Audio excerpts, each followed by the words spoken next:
Hoje eu vim até um molecão para a gente conversar sobre coisas que a gente não pensa às vezes, mas acontece e aí na hora dá o desespero. Ai, por que que eu não sabia antes e não sabe o que fazer? Às vezes a gente fica tão nervosa que não consegue nem pegar o telefone e ligar para o veterinário ou ligar aqui para o molecão, que também pode ser uma coisa boa de se fazer. Quando acontecem coisas com os nossos cães, gatos, que a gente sai fora do nosso controle. Envenenamentos, intoxicação, que mais? Queimaduras, são vários fatorezinhos. Hoje a gente vai falar uma parte, depois a gente continua. Porque na verdade são muitas coisas inesperadas que podem acontecer, né, com um animal de estimação. É criança e bichinho de estimação, né? E aí a gente tem que correr porque realmente a gente pode perder ele em minutos, né, doutor? Doutor Paulo, veterinário. Tudo bem? Então, com certeza, porque o que acontece? Você tem o filhote também, que é uma condição bem mais desesperadora. Primeiro porque é filhote, segundo porque ele não para, então a gente fica mais desesperado ainda. E pode acontecer de tudo, fraturas, intoxicações, corpo estranho, queimaduras, alguma coisa que você tem na sua casa que você nem sabe que vai levar a ter um problema, como uma planta tóxica, você não sabe se ela tem o poder de causar uma intoxicação ou não. E quando você viu, o animal já pegou, às vezes demora para você saber. No caso desse, vamos começar com intoxicação. No caso desse, que pode, aí a gente faz ver a diferença do envenenamento para de repente comer alguma coisa tóxica como uma planta. O que deve ser feito?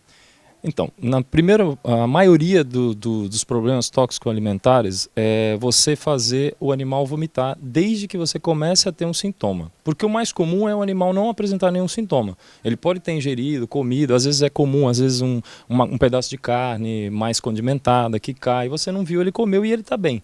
Então, a partir do momento que ele tem um sintoma de mal-estar, ou já tendo um vômito, ou ficando mais quieto num canto, que denota dor. Esses são os sintomas, vômito, ou ficar quietinho num canto, ou um desmaio, de repente um mal-estar. Isso, que a maioria das intoxicações mais fortes, o primeiro passo é o vômito. Uma diarreia, ela já vem com um quadro mais crônico, que já está um dia, entendeu? Como eu vou saber se é um vômito porque ele comeu demais, porque às vezes a Pepita fazia isso, né? Quando eu vi ela comia demais, vomitava, ou se realmente ela ingeriu alguma coisa que fez vomitar, justamente porque foi tóxica. Essa pergunta é boa, porque assim, acontece muito o pessoal, doutor, o meu cachorro vomitou. Aí eu sempre pergunto, ele vomitou ou regurgitou? Porque a regurgitação é assim, ele colocou, bateu no estômago, voltou do jeito que entrou. Tá? A diferença grande é, e não tem tanto risco. Agora, um vômito já é o quê? Já teve a digestão, já processou, foi para o fígado, teve uma intoxicação, o fígado falou, não dá para segurar isso aqui. E aí volta o vômito. Tá? Então a diferença básica é essa, o vômito geralmente é amarelo, espumoso, e o animal está fazendo uma mímica do vômito, ele faz um esforço para vomitar. Não é simplesmente abrir a boca e como é a regurgitação. Eu já estou nervosa com essa matéria. E Paulo, e assim, no caso, por exemplo, de uma substância tóxica, ele, por um acaso, a gente observaria alguma salivação, ele está babando, assim, alguma coisa? Material de limpeza, de repente? Principalmente em filhote e principalmente em gatos. Gatos espumam muito fácil por qualquer coisa que seja não só tóxica, quanto mais for tóxica. Tá? Então, assim, o animal, ele começa a ter, além da mímica de fazer o esforço para vomitar, ele pode ter uma hipersalivação, tá? E juntando o produto com a saliva forma a famosa espuma, mas não é raiva. Eu estava conversando aqui uma coisa que eu não sabia. A Margarete, aconteceu isso com uma das cachorrinhas, né? De comer alguma coisa e não poderia. Você ligou para o Paulo e o Paulo pediu para você colocar oxigenada, 10 volumes. Né? Isso, para dar um pouquinho de água oxigenada, no caso tinha sido um ossinho, a gente sempre fala assim, né, churrasco, ter o maior cuidado com aquele pedacinho de linguiça que cai, por causa de uma gastroenterite, uma intoxicação alimentar. Mas no caso da Naomi foi um pedacinho de osso mesmo, que ela comeu. E eu fiquei assim super preocupada de alguma perfuração, alguma coisa assim.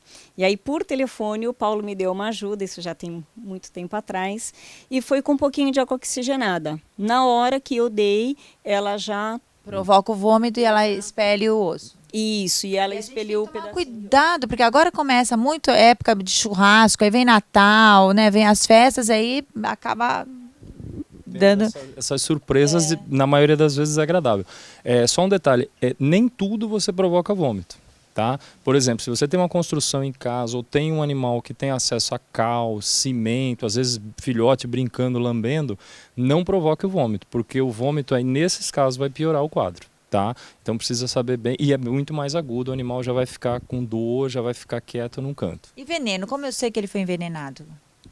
Os piores venenos que tem, vamos falar do cabra-mato, né, que é o famoso chumbinho, ele causa uma sintomatologia nervosa muito forte. Tá? O animal tem vômito e diarreia. Dá tempo para salvar? Dá tempo, mas assim, tem vários fatores.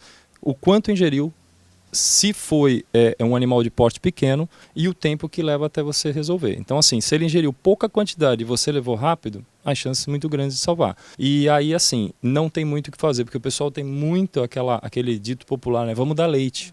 Entendeu? O leite, principalmente, nunca dê leite, porque você não sabe exatamente o que foi que causou. E o leite, na maioria dos casos, ele segura o intoxicante dentro do organismo. Ele dificulta a eliminação. Queimaduras, porque a queimadura... Renata, deixa só, eu ainda na base daquela parte do churrasco, né? Tem a parte do vômito e também tem aquela coisinha que de repente ele pode comer um pedaço maior, né? Caiu um pedaço de carne esganado, o cachorrinho vai lá, pequenininho, e às vezes come e fica Entalado. Aí o Dr. Paulo também tem uma outra... Ah, é? Entalado? Isso já é até engraçado, porque já se viu em filme várias vezes, entendeu? Até filmes de comédia, que é o famoso a manobra, né, de Hillich, que você faz a mesma manobra, só que adaptada para o animal. Então, se você percebe que ele está entalado e tem o histórico do osso ou de algum corpo estranho, o que você vai fazer? Você vai ter ele parado num trânsito, ele vai parar de respirar e vai ter provavelmente uma asfixia. Então, você sabendo o que você faz um movimento comprimindo o abdômen para que ele possa tentar expulsar. Ou, se você conseguir um animal mais calmo, visualizar e tentar retirar, melhor ainda. Bom, queimaduras, vamos falar agora? Sim. Queimaduras, quando a gente fala em queimadura, eu já penso logo no extremo, mas não, né? No incêndio, vamos supor. Mas, mas não, no dia a dia pode acontecer, né? Olha, uma coisa assim, até que eu não sei se é relativamente comum acontecer, aconteceu comigo, porque gatinho adora assim coisas se mexendo, né?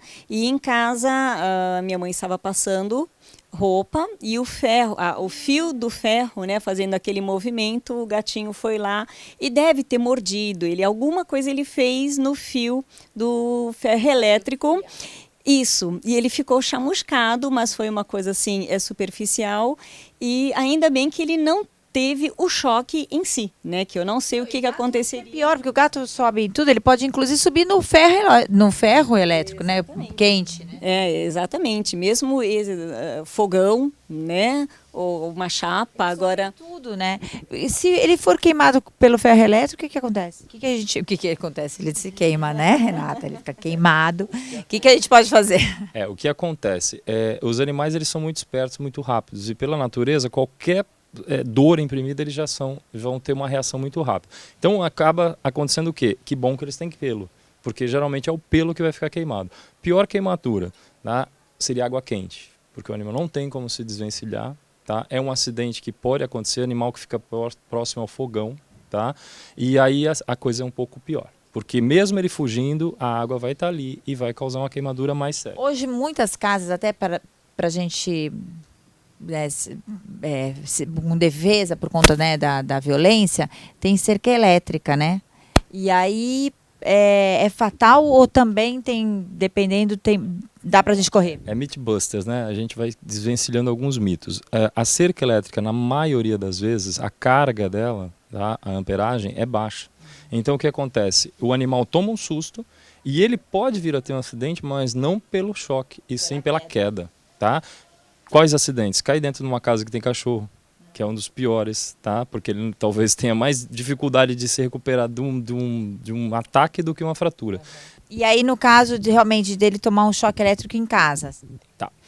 Normalmente é queimadura, tá? Focinho, Que patinho. foi no caso que aconteceu com... Isso, focinho, queimaduras um pouquinho mais sérias, vamos dizer. Água quente é meio complicado, mas os mais comuns, assim, mais leves, é focinho, que é o primeiro contato, é a patinha, a parte do conchinho que é mais sensível. O primeiro grau é lavar bem com água fria e procurar um veterinário, porque aí o procedimento ideal para cada tipo de queimadura aí a gente vai saber encaminhar direitinho. Cada caso é um caso.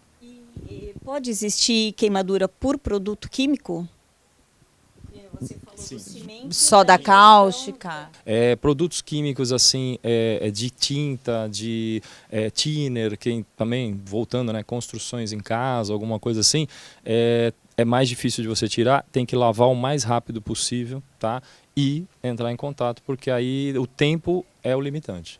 Bom, a gente falou hoje alguns itens, tem muito mais, né, de situações emergenciais. E assim, Renata, isso tudo que a gente falou é que nem o doutor Paulo Mais um de alerta, né? É o que você pode fazer enquanto você já está pegando o telefone, já está ligando o carro, já está chamando o táxi e já está indo para o veterinário. E no caso assim, né, a gente vai passear com o cachorro, vai para uma cidade, né? Quem tem cachorro mais ou menos já tem essa neura, que vai viajar com o cachorro já sabe como que é. A gente vai entrando na cidade, a gente já vai vendo, né? Aqui tem uma clínica, ali tem um pet shop, né? Então a gente mais ou menos já vai situando. E de preferência, levar o telefone, tá sempre com o telefone ali no celular, numa... Difícil, né? Porque mesmo aqui em Santos a gente não tem plantões aqui 24 horas, é muito pouco, né? Eu sei, tudo bem, pode ficar difícil para você falar, mas eu falo e desabafo. Não, Que eu já passei por isso e é horrível. É horrível, não tem plantão. Em si é um pouco complicado, mas o atendimento tem bastante. Assim, aqui é difícil você encontrar. Eu, por exemplo, Bons profissionais, mas não tem plantão 24 horas. Quando acontece à noite, não tem. o problema maior é assim, é você saber o que o animal teve, ter em contato com o veterinário, mesmo às vezes que ele não venha atender o animal, ele vai te dar uma orientação. Tem que ter o celular do seu veterinário. Isso, e o veterinário encaminhar para uma clínica de atendimento emergencial. Esse programa, eu fiquei nervosa agora. Fiquei nervosa, preciso de água agora. Eu que preciso de atendimento. Eu fico nervosa de todas as possibilidades. Isso porque eu nem tenho mais cachorro. Então, fiquem atentos. Não, mas é né? um programa de terrorismo, hein? Pelo Não amor é de Deus. programa de terrorismo, É mas só pra eu assim, fiquei e preocupada. realmente, porque quando você já sabe, de repente, o que pode fazer, na hora ali do que acontece, é difícil. Não entrar em desespero. Exatamente, e pensar. Então, se você mais ou menos já tem uma ideia, alguma orientação, então fica mais Deixa de fácil. ser emergência, mas vai ficar mais tranquilo. Ou, então, tenha o celular do seu veterinário. Ou da Margarete. Vocês me ligam para... Mentira. Semana que vem tem mais Molecão.